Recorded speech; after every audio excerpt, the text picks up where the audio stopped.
हम सबको संबोधित करने के लिए हमारी नेत्री श्रीमती प्रियंका गांधी जी आपके सामने। सबसे पहले तो मेरी बहनें, आपका इस सभा में बहुत बहुत स्वागत। मैं जानती हूँ दूर से आई हैं, गर्मी भी है, तो आपने खूब कष्ट किया मेरी बातों को सुनने के लिए। इसके लिए मैं आपको धन्यवाद देती हूँ और आपका यहाँ स्वागत करती हूँ। भाइयों, आप सबका भी इस सभा में बहुत बहुत स्वागत। आपको याद होगा कि इंदिरा जी ने आपको पट्टे दिलवाए थे, याद है कि नहीं? याद है। किस भावना से दिलवाए? इसी भावना से दिलवाए कि ये आपकी जमीन है, ये आपका सम्मान है, ये आपसे जुड़ी हुई बातें हैं और आपको पूरी तरह से की शक्ति आपके हाथों में मिलनी चाहिए। कांग्रेस पार्टी की यही परंपरा रही है, यही असूल रहे हैं और हम चाहते हैं कि जो संपत्ति है देश की, प्रदेश की, आपके जिले की, ये संपत्ति आपके हाथों में जाए। हम चाहते हैं कि आप मजबूत बने, आपकी शक्ति आपको मिले। और जब आप यहाँ पे चुनाव के बारे में बातें सुनने आते हैं, मेरी भी, अनेक अलग अलग पार्टियों के नेताओं की, तो आप हमेशा एक बात को अपने ध्यान में रखिए कि क्या ये लोग आपकी शक्ति आपके हाथों में देंगे कि नहीं देंगे। अब कांग्रेस की जो परंपरा रही है उसको आप देखिए। आपके लिए वन अधिकार का कानून लाया गया ताकि वन पर सबसे पहले आपका अधिकार बने, क्योंकि यही आपकी मूल संस्कृति रही है और एक तरह से मनुष्यता की मूल संस्कृति रही है। तो इसको बचाने के लिए और मजबूत पर करने के लिए आपको वन का अधिकार दिया गया था। जो भी नेता यहाँ आता है, मैं जानती हूँ ये 3 शब्द बोल के जरूर जाता होगा, जल, जंगल और जमीन, है कि नहीं? बोलते हैं ना। लेकिन इसके नीचे क्या अर्थ है, इसको समझना बहुत जरूरी है। क्या नेता गहराई से बोल रहा है या आपके सामने एक जुमला बना के छोड़ दिया है? आपको मालूम होगा कि कांग्रेस की सरकार ने आपको ये वन अधिकार दिलाकर जल, जंगल और जमीन पर आपको अपना अधिकार लौटाया। मनरेगा लाए, मनरेगा से ग्रामीण रोजगार बने। जो पलायन की बात कमलनाथ जी ने की, पलायन किस लिए होता है? पलायन इसलिए होता है जब ग्रामीण रोजगार नहीं बनता, जब आपके इलाके में, आपके गांव में, आपके जिले में रोजगार नहीं मिलता, तभी तो बच्चा सोचता है कि घर छोड़ के बड़ी शहर में नौकरी ढूंढेगा क्योंकि यहाँ नहीं मिल रही है। तो मनरेगा किस लिए बनाया गया था? आपको मजबूत बनाने के लिए, ताकि आपको रोजगार गांव में मिले, ताकि आपको पलायन करना नहीं पड़े। आज पलायन बहुत बड़ी समस्या है यहाँ की। भोजन का अधिकार का कानून मिला आपको, इससे आपके बच्चों को जो भोजन का अधिकार है वो दिया गया कि सरकार की जिम्मेदारी बनती है कि आपको भोजन मिलना है। पंचायत व्यवस्था को कांग्रेस की सरकारों ने मजबूत किया। जो पैसा पंचायत को आना चाहिए था वो आया। पंचायत में जो निर्णय लेने चाहिए थे कि आपके यहाँ कुछ काम कराना है या कोई समस्या है, उसको सुलझाने के लिए वो पंचायत में ही लिया जाए, ये कांग्रेस की सोच थी। इन सब चीजों से आपके हाथ मजबूत हुए। अब आप अगर देखें तो जितने भी अधिकार कांग्रेस ने आपको दिए और जो जो काम आपकी मजबूती के लिए किए, जब भाजपा आई तो एक एक करके ये अधिकार आपसे छीने गए। आज सरपंचों को के अधिकार में कटौती है, आप सब जानते होंगे। मनरेगा को लागू ही नहीं किया, पलायन और बढ़ गया है क्योंकि गांव में रोजगार नहीं मिल रहा है। आपकी जमीनें छीनी जा रही हैं, आपको उपज के सही दाम नहीं मिलते, आप विरोध करते हैं, प्रदर्शन करते हैं तो आपके ऊपर गोलियां बरसाई जाती हैं। वन का अधिकार ही खत्म कर दिया। कमलनाथ जी ने आपको पट्टे दिए थे, आपको याद होगा उस 15 महीनों के सरकार में उन्होंने आपको पट्टे दिलवाए और ये काम भी इन्होंने रोक दिया है भाजपा ने। तो देखिए, आपका जो समाज है, मेरी बहनें बैठी हुई हैं, आपका जो समाज है इसके साथ बहुत अत्याचार हुआ है। आपने देखे होंगे इतने सारे जो वीडियो वायरल हुए हैं। देश में प्रदेश में सबसे ज्यादा बच्चियों को यहीं पे मध्य प्रदेश में यहीं पे गायब हो रही हैं। सबसे ज्यादा बच्चियां, 1.5 लाख बच्चियां और महिलाएं गायब हो गई हैं इनके राज्य में। हर रोज 17 बलात्कार होते हैं। आप सोचिए बहनें, हर रोज जब आपकी बच्चियां बाहर निकलती हैं आपको डर लगता होगा कि आएंगी वापस की नहीं, या कुछ हो तो नहीं जाएगा। ये सरकार चल रही है। उज्जैन की घटना तो आपने देखी ही है। और आदिवासी जनों पर, आप पर जो अत्याचार बरसाए जा रहे हैं उनका अब कोई मुकाबला नहीं है। पूरे देश में मध्य प्रदेश उनमें नंबर 1 हो गया है। तो देखिए, यहाँ की जो परिस्थितियां हैं वो मुश्किल होती चली जा रही हैं। आपको रोजगार नहीं मिल रहा है, आपको वन पर अधिकार नहीं मिल रहे हैं, यहाँ पे अत्याचार बढ़ रहे हैं, तो पलायन तो होगा ही ना। ये देखकर इतना दुख होता है कि ऐसे बड़े बड़े शहीदों की धरती पर यहां से लोग छोड़ के जा रहे हैं रोजगार लेने के लिए, और यहां पर रोजगार आपके लिए पैदा नहीं कर रहे हैं। 18 सालों से भाजपा की सरकार है, रोजगार के मौके नहीं बने, सिर्फ लूट में व्यस्त रहे हैं ये लोग। जिस तरफ आप देखें वहां घोटाला ही घोटाला। और जब चुनाव आता है आपका ध्यान भटकाया जाता है, धर्म की बातें हो जाती हैं और इधर उधर की बातें होती हैं जिससे आपके जज्बात जुड़े होते हैं। तो बहनों, आपको बहुत सतर्क रहना पड़ेगा।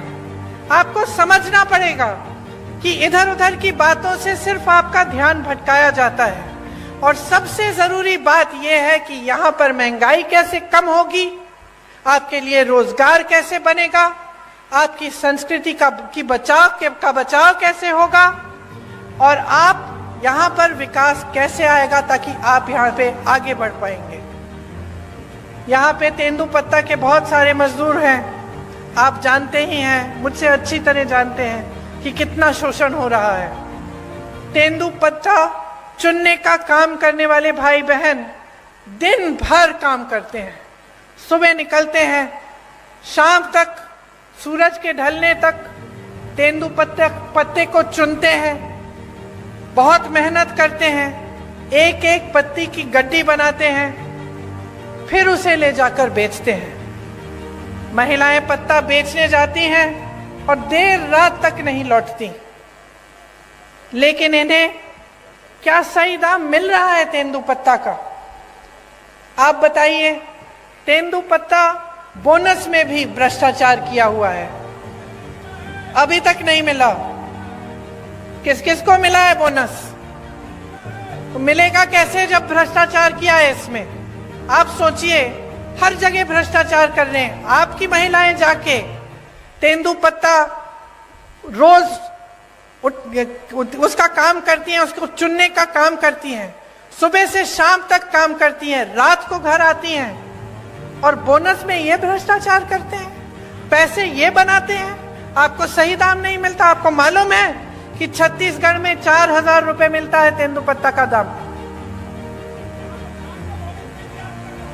यहाँ को धान का बोनस नहीं दिया। छत्तीसगढ़ में जहां कांग्रेस की सरकार है वहां सबसे ज्यादा धान का दाम मिल रहा है पूरे देश भर में।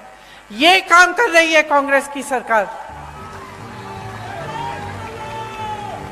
ये तेंदुपत्ते पर बोनस देने का काम किसने शुरू किया था आपको मालूम है? इंदिरा माता ने किया था शुरू। उन्होंने शुरू किया था। जब वो यहाँ आई और उन्होंने देखा कि यहाँ की महिलाएं इतनी मेहनत कर रही हैं, तो उनको लगा कि आपकी मदद होनी चाहिए। आज बोनस का पैसा, जैसे आप कह रहे हैं, नहीं मिलता है। आपको चप्पल दे रहे हैं, छाते दे रहे हैं, जूते दे रहे हैं, बोनस का पैसा नहीं दे रहे हैं। उसमें कमीशन होगा। ठीक है, सही बात कह रहे हैं आप, बिल्कुल। लेकिन आपके सम्मान की क्या बात है? आपके सम्मान की क्या बात है? क्या जूता, चप्पल, छाते से आपका सम्मान जुड़ा है? आप मेहनत करते हैं, क्या आपको अपनी मेहनत की कमाई नहीं मिलनी चाहिए? क्या आपकी मेहनत में आपका सम्मान नहीं है? तो ये जो है, ये सोच है ना, इसी के बारे में आपको बताना चाहती हूँ। एक तरफ कांग्रेस की सोच, आपकी सम्मान, आपका सम्मान, आपकी संस्कृति, आपकी परंपराएं को आगे बढ़ाने वाली सोच। और उसके बारे में मैं और बताऊंगी आपको कि कैसे छत्तीसगढ़ जैसे प्रदेश में कैसे कैसे काम हो रहे हैं।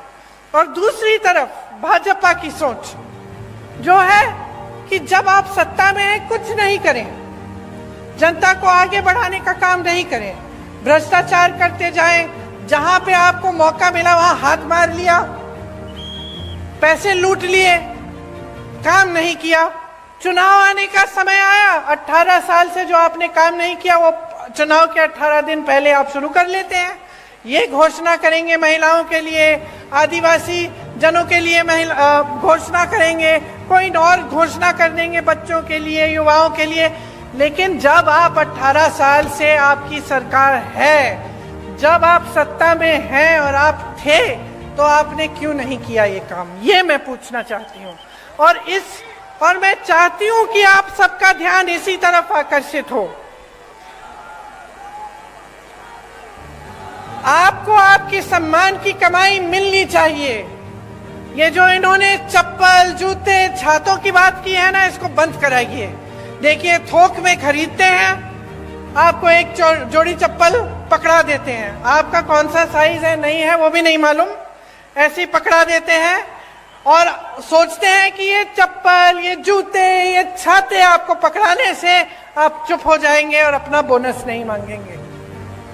इतना भी आदर नहीं करते आपकी मेहनत का। ये आपकी मेहनत की कमाई है, आपका अधिकार है, आपको बोनस मिलना चाहिए और आपको तेंदुपत्ता का सही दाम मिलना चाहिए। अब मैंने छत्तीसगढ़ की बात की, मैंने छत्तीसगढ़ की इसलिए बात की, बहनों सुन लो, क्योंकि छत्तीसगढ़ में कांग्रेस की सरकार है।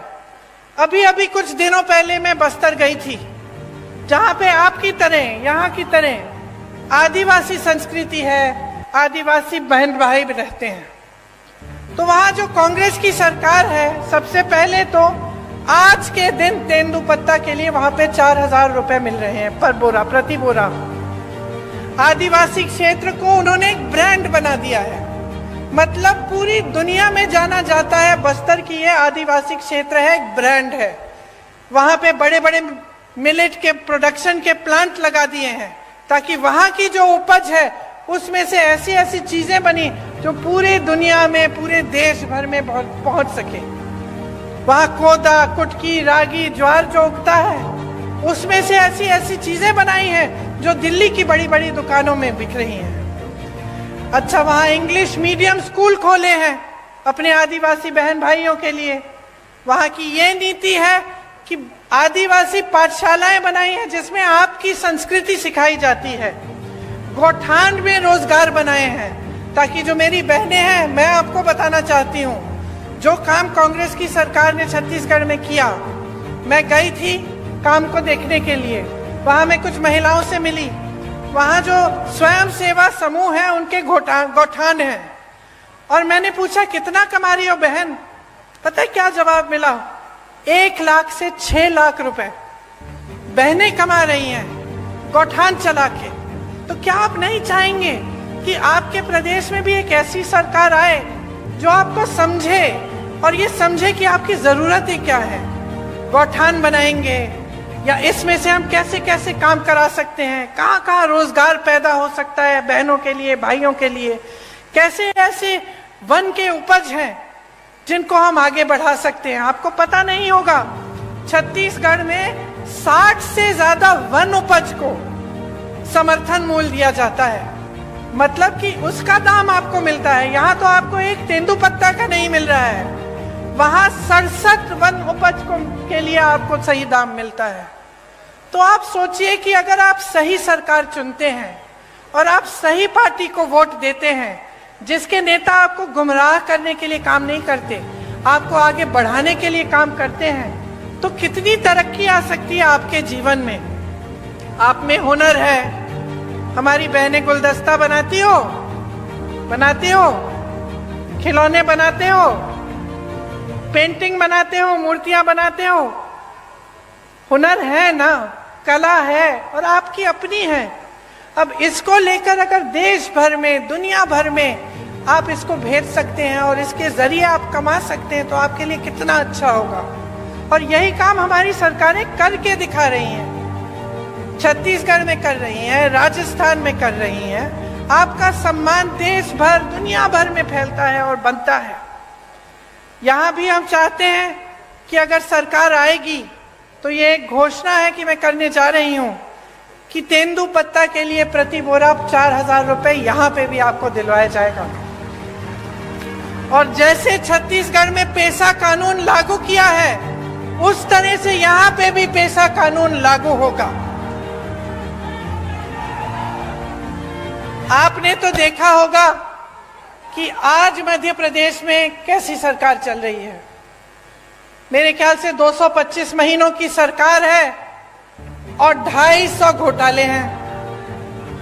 18 साल से सरकार चल रही है, 22,000 घोषणाएं की हैं। मंडला जबलपुर की जो सड़क है 10 साल से बन रही है, 10 साल से।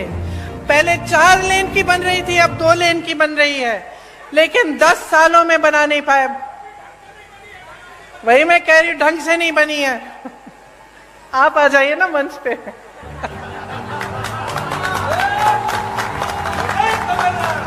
मुझे बताते रहिए। यहाँ की सड़क की तो ये स्थिति है कि गडकरी जी जो मंत्री हैं, जो सड़क बनवाते हैं, उनको आकर माफी मांगनी पड़ी आपके सामने। ये बात है, आप सोचिए। इतने सारे घोटाले, बच्चों के पोषण में घोटाला, मिड डे मील में घोटाला, सर्व शिक्षा अभियान में घोटाला, स्कॉलरशिप में घोटाला, भर्ती परीक्षाओं में घोटाला। तो बच्चों का भविष्य क्या है? आप बताइए बहन, आप ऐसे कर रही हैं, क्या भविष्य है? आप अपनी बच्चों के लिए मेहनत करती हैं कि नहीं? मेहनत करती हैं, मेहनत से उनका पालन पोषण करती हैं। तमाम दुनिया भर की समस्याएं होती है, लेकिन माँ बाप क्या चाहते हैं कि बच्चों की परवरिश ठीक ढंग से हो, बच्चे आगे बढ़े। लेकिन आपको अंधकार ही अंधकार दिख रहा है। जब आपके स्कूल में पोषण पर घोटाला हो रहा है, जब स्कॉलरशिप पे घोटाला है, जब भर्ती की परीक्षाओं में घोटाला है, तो बेचारा नौजवान करे क्या? स्कूल करता है, पढ़ाई करता है, अच्छे अच्छे अंक भी लाता है, आगे जाकर फीस भरता है, ट्यूशन करेगा, भर्ती परीक्षा के लिए तैयारी करेगा बेचारा। माँ बाप कभी कभी घर से बाहर भी भेज देते हैं, दूर कहीं पे ट्यूशन सेंटर में, किसी शहर के अंदर कि जा बेटा पढ़ ले, अच्छा भविष्य बनेगा। और फिर क्या होता है? उसमें घोटाला हो जाता है, हर स्तर पर घोटाला। तो बेचारा परीक्षा देता है, परीक्षा में पास भी हो जाता है, लेकिन नियुक्ति नहीं होती, क्योंकि घोटाला हो जाता है, सब कुछ बंद हो जाता है। तो जब अगली पीढ़ी, आने वाली पीढ़ी के लिए भी कुछ भविष्य में दिख नहीं रहा है, उम्मीद ही नहीं रही, तो आगे कैसे बढ़ पाओगे? आपका विकास कैसे हो पाएगा?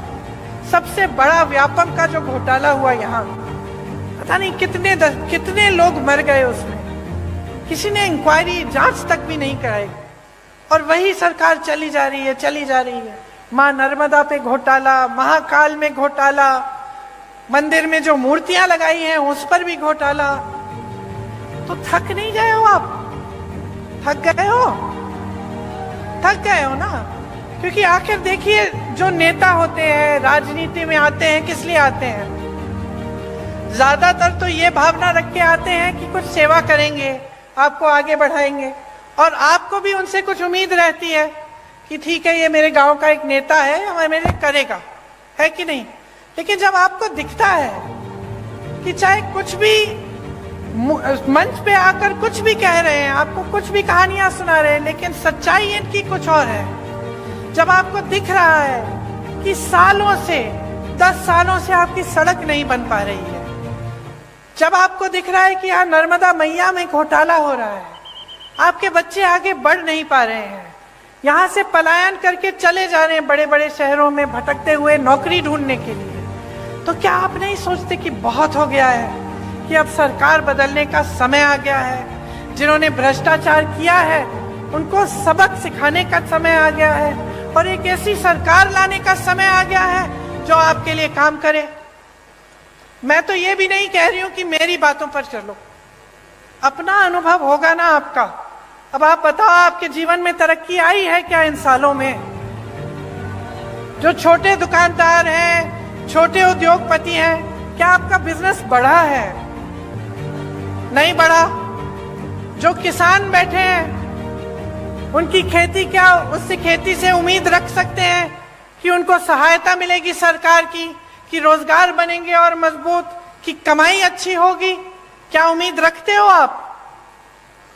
और महंगाई कितनी बढ़ी है आप बताओ? महंगाई को कम करने का काम किया है इन्होंने? नहीं किया। आज देखिए क्या कह रहे हैं आपको, कि आपको सिलेंडर देंगे 500 रुपए में, कह रहे हैं। अच्छा बहनों, आप में से कितनों के नाम में सिलेंडर है आज? नहीं है ना? परिवार के नाम में होगा सिलेंडर। अब जब आप सिलेंडर लेने जाती हैं तो क्या होता है, आप सोचती हैं कि चलिए अपने नाम में बदलवा दें, क्योंकि उन्होंने कहा है सिर्फ महिलाओं को मिलेगा। आप सोचती हैं कि चलो परिवार का सिलेंडर है, अपने नाम में डलवा दें। और जब डलवाने के लिए जाते हैं तो कितना मांगते हैं आपसे? 4000 रुपए। तो पहले कहते हैं कि आपको मुफ्त में से, मतलब आपको 500 रुपए में सिलेंडर दे रहे हैं। ठीक है, उनको अच्छी तरह मालूम है कि ज्यादातर परिवारों का सिलेंडर महिलाओं के नाम नहीं है। फिर आप जब बदलने जाते हैं तो आपसे 4000 रुपए मांगते हैं। और इसके ऊपर भी सोचिए, देखिए कांग्रेस की जब सरकार थी आपको 60 रुपए में राशन मिलता था कि नहीं मिलता था? और 425 रुपए में सिलेंडर मिलता था। इसका मतलब है कि 485 रुपए में आपको राशन भी मिल जाता था, सिलेंडर भी मिल जाता था। सच बात है। अब इन्होंने आपसे कहा कि चलो सिलेंडर हम आपको 500 में दे देते हैं, राशन आपको मुफ्त दे रहे हैं। ठीक है, और सिलेंडर आज तक, जब तक इन्होंने 500 की बात की, इतने सालों से इनकी सरकार चल रही थी, तो आपको कितने का मिलता था? 1125 रुपए का। तो हम दे रहे थे आपको 485 रुपए में सिलेंडर और राशन। इनके मुफ्त के राशन के साथ आपको 1125 में सिलेंडर मिल रहा था। तो नुकसान किसका हो रहा था? तो इन्होंने तो मार्केटिंग अच्छी कर ली, अभी भी कर रहे हैं। महिलाओं को 500 में सिलेंडर मिल जाएगा, मुफ्त में आपको राशन मिल रहा है। लेकिन असलियत क्या है, इसको पहचानो। नुकसान अभी भी आपका हो रहा है। देखिए आपके बच्चे बीमार पड़ते हैं, दवाई खरीदनी पड़ती है, दुकान जाते हो, महंगी महंगी दवाइयां, दवाई पे जीएसटी है। आपके छत में से पानी गिर रहा है, छत को ठीक करना है, सीमेंट, कुछ भी आपको जिस चीज का इस्तेमाल करना होता है वो महंगा हो गया है, उस पे जीएसटी है। मेरे किसान भाई बहन, डीजल पे, पेट्रोल महंगा, डीजल महंगा, जो भी आप इस्तेमाल करते हैं उस पे जीएसटी है। तो कैसे गुजारा कर रहे हैं? कभी मैं सोचती हूँ, मुझे समझ में ही नहीं आ रहा गुजारा कैसे कर पा रहे हो। एक तरफ रोजगार बंद है, बना ही नहीं रहे हैं। जहां से बनते थे बड़े बड़े पीएसयू, वो तो सारे इन्होंने अपने बड़े बड़े दोस्तों को बेच दिए। छोटे उद्योगों से रोजगार बनते थे, खेती से बनते थे, सब बंद कर दिया। मनरेगा बंद कर दिया, ग्रामीण रोजगार बंद कर दिया। छोटे छोटे उद्योग, दुकानदार इतने त्रस्त और परेशान है, खुद कमा नहीं पा रहे हैं, रोजगार कहाँ देंगे? एक तरफ रोजगार बंद, दूसरी तरफ महंगाई इतनी बढ़ चुकी है, ऊपर से अत्याचार लादे जा रहे हैं आप पे। तो आप गुजारा कैसे करते हैं? आप सुबह जब उठते हैं तो कैसे सोचते हैं कि चलो एक और दिन हम निकाल लेते हैं, चलते हम तेंदू पत्ते को चुनने के लिए, शायद कुछ कमाई हो जाए। क्या ये सही है जो आपके साथ हो रहा है? क्या ये सही है? जोर से बोलो। सही नहीं है, क्योंकि हम सब जो यहाँ खड़े हैं आपकी वजह से खड़े हैं। जितने भी नेता हैं, हमारी पार्टी के हों, किसी और पार्टी के हों, उनको बनाने वाले आप हैं। आप सत्ता नहीं दोगे ना, आप वोट नहीं दोगे, तो हिम्मत है किसी की इस स्टेज पे आने की, इस मंच पे खड़े होने की? तो शक्ति किसकी है? जोर से बोलो, शक्ति किसकी है? वोट किसका है? तो इस्तेमाल करो इस शक्ति को।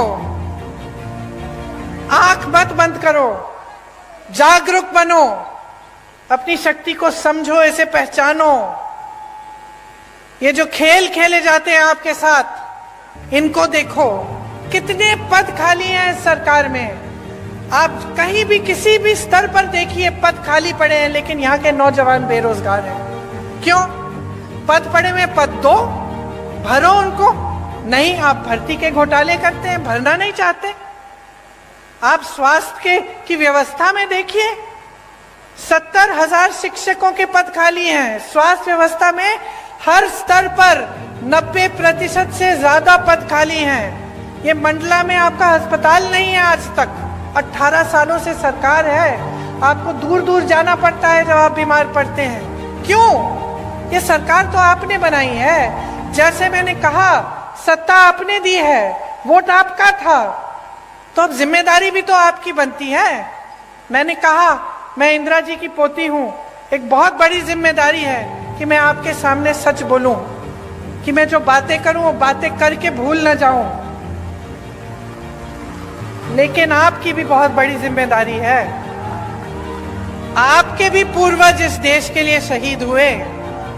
जब मैं यहां आई, जब मैंने अपना भाषण शुरू किया, तो कितने नाम लिए। ये किसके पूर्वज थे? आपके पूर्वज। इन्होंने इस देश के लिए, आपकी धरती के लिए लड़ाई की, आजादी की लड़ाई लड़ी। तो उनके प्रति भी आपकी जिम्मेदारी बनती है ना, अपने संस्कृति, अपनी परंपराओं के प्रति। और सबसे बड़ी जिम्मेदारी क्या है कि आप ऐसी सरकार चुने जो आपके देश प्रदेश में विकास लाए और आपके लिए दिन रात काम करे। अगर यहाँ अस्पताल नहीं है तो इनकी हिम्मत नहीं होनी चाहिए थी आपके सामने आने की, कि 18 साल से सरकार चला रहे हैं, 10 सालों से सड़क नहीं बना पाए, 18 सालों से यहाँ अस्पताल नहीं बना पाए। आज पूरे प्रदेश में सीएचसी में एक भी आंख का डॉक्टर नहीं है। जब आंख की बीमारी होती है कहाँ जाते हो? प्राइवेट में जाना पड़ता है। ठीक है, जाओ प्राइवेट में, लेकिन पैसे ही नहीं कमा रहे हो, कमाने के मौके नहीं मिल रहे हैं, कमाई नहीं हो रही है, महंगाई बढ़ रही है, तो कहाँ प्राइवेट में जाओगे इलाज कराने के लिए? किसी ने सोची है ये बातें? तो ये देखिए, अगर एक सही सरकार होती है, उसकी सही नियत होती है, तो बहुत कुछ हो सकता है। आपने सुना होगा, राजस्थान के किसी भी राजस्थान के वासी से पूछिए, वहां चिरंजीवी योजना है, कांग्रेस की सरकार है। चिरंजीवी योजना में 25 लाख तक आपका इलाज मुफ्त सरकार कराती है।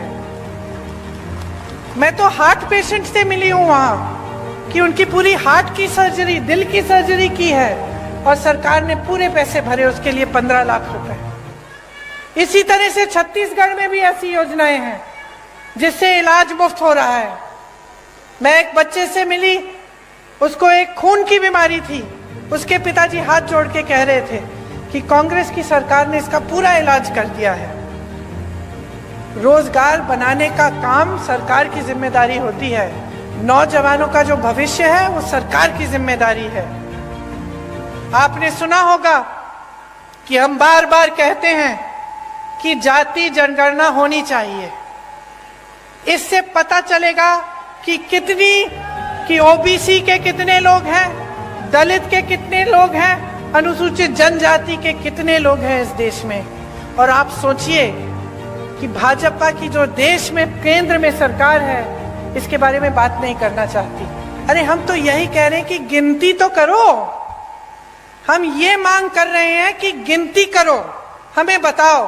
आप सोचो, आपका बड़ा परिवार है, बड़ा घर है, बड़ा परिवार है, बहुत सारे बच्चे हैं। अगर आपको मालूम ही नहीं कि कितने लड़के हैं, कितनी लड़कियां हैं, कितने बच्चे स्कूल जाने लायक हैं, कितने बड़े हैं, छोटे हैं, तो आपको ये जो गिनती है ये करनी जरूरी होती है कि नहीं होती है? कि आप जा रहे हो दुकान, कुछ खरीदना चाहते हो उनके लिए, तो जानना तो जरूरी है ना कि बहुत बड़ा परिवार है भाई, वो चाचा जी के 3 बच्चे हैं और मामा जी के 4 बच्चे हैं। जरूरी है कि नहीं? घर में जरूरी होता है अगर बड़ा परिवार होता है या बड़ा गांव होता है। अब हम कह रहे हैं देश में गिनती करो, हमें बताओ पिछड़ी जाति के कितने हैं, अनुसूचित जाति के कितने हैं, दलित कितने हैं, अनुसूचित जनजाति के कितने हैं।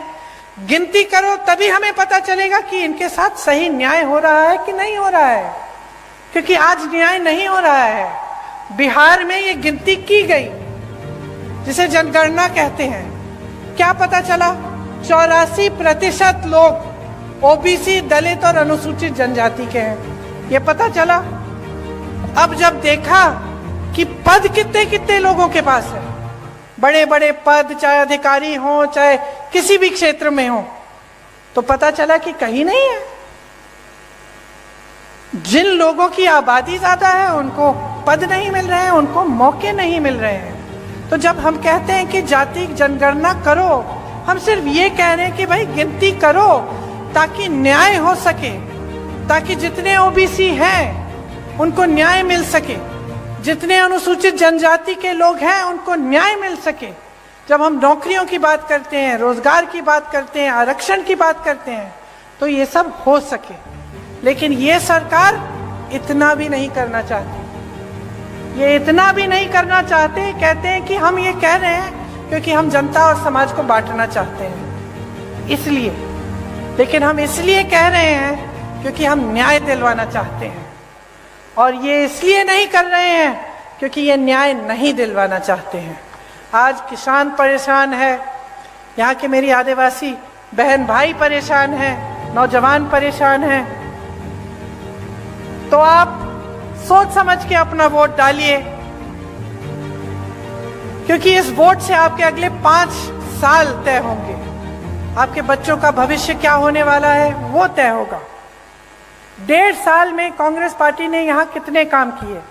15 महीनों में 27 लाख किसानों का कर्ज माफ किया, सामाजिक सुरक्षा का पेंशन 600 रुपए किया, 1 करोड़ परिवारों को 100 रुपए में 100 यूनिट की बिजली दिलवाई, 1000 गौशालाएं बनाई, 12,000 बर्तन बैंक बनाए, ओबीसी आरक्षण को 14% से 27% तक बढ़ाया।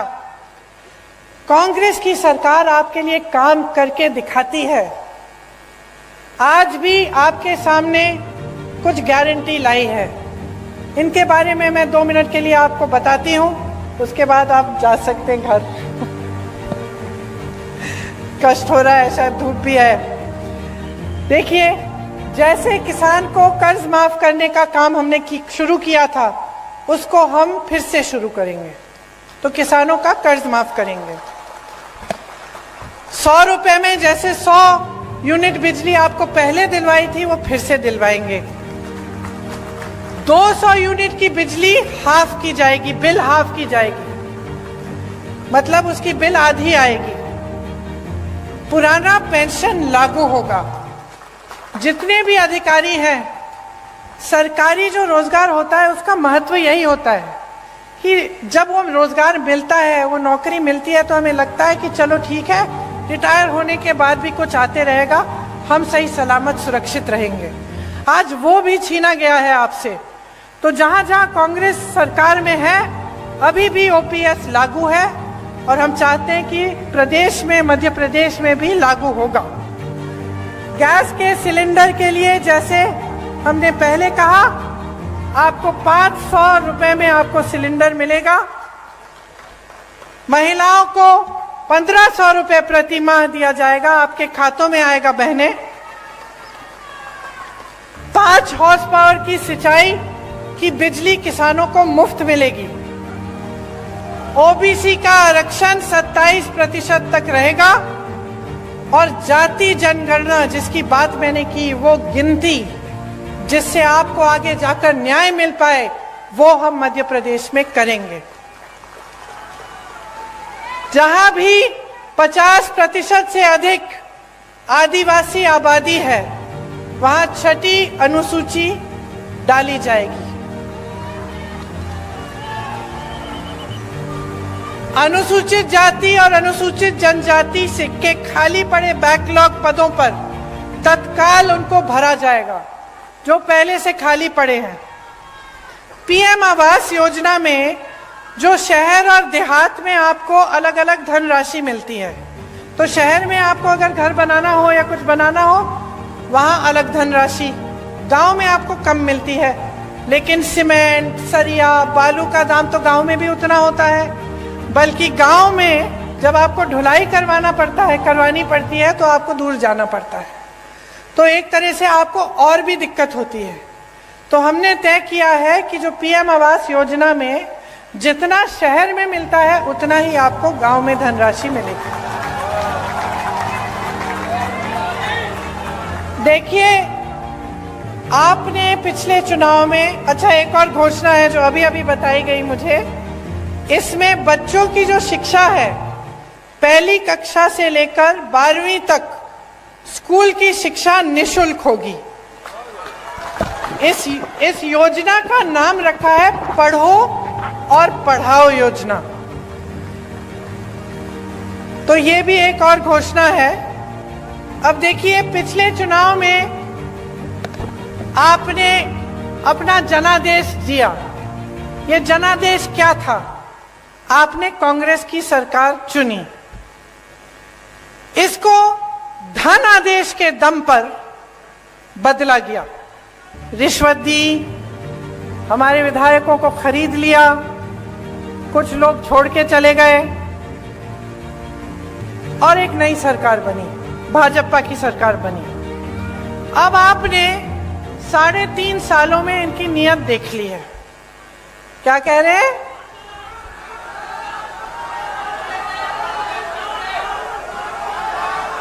सुनाई नहीं दे रहा ठीक से, मुझे बताइए। हाँ जी, कमलनाथ जी आइए। आप सब जानते हैं कि कांग्रेस की सरकार किसानों की हितैषी है। मैं यहां नहीं बोल रहा, पर मैं आपको एक आश्वासन दे सकता हूं कि आप निराश नहीं होंगे।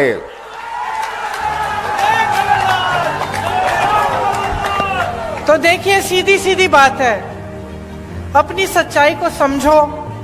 जो आपकी असलियत है, जो आप जी रहे हो, उसको देखो। सुबह से शाम तक काम करते हो, मेहनत करते हो, क्या रोजगार नहीं मिल रहा है, महंगाई है, परेशान हो, जीवन में क्या तरक्की आई है, नहीं आई है। इन सबको देखते हुए अपना वोट दो। जो नेता है आपके सामने, उसकी नीयत समझो। जो पार्टी घोषणा कर रही है उसका रिकॉर्ड देखो।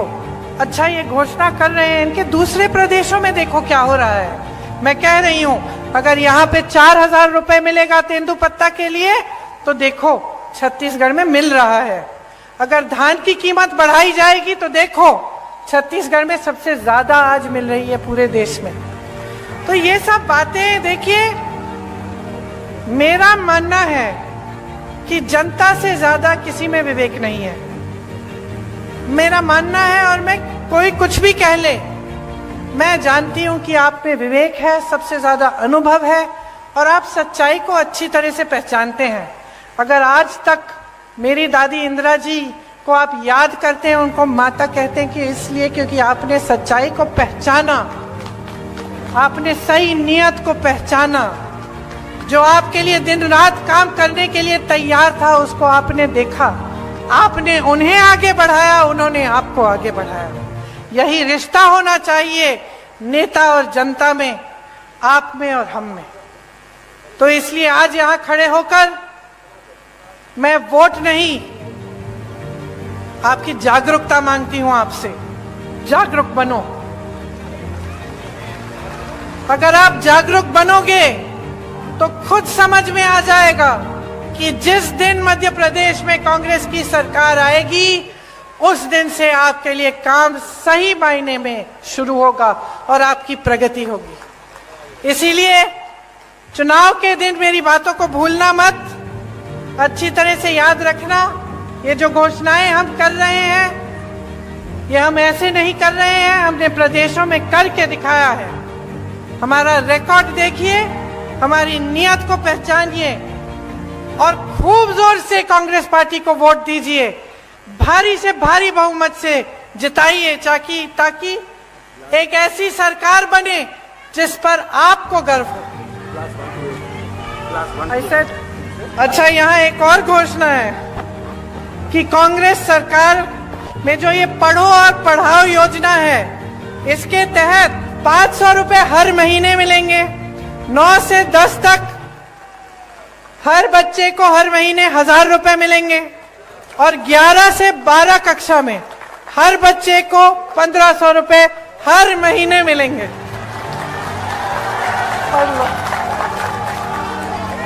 अच्छा, एक बार मेरे साथ कहिए, जय हिंद, जय हिंद, जय हिंद। धन्यवाद।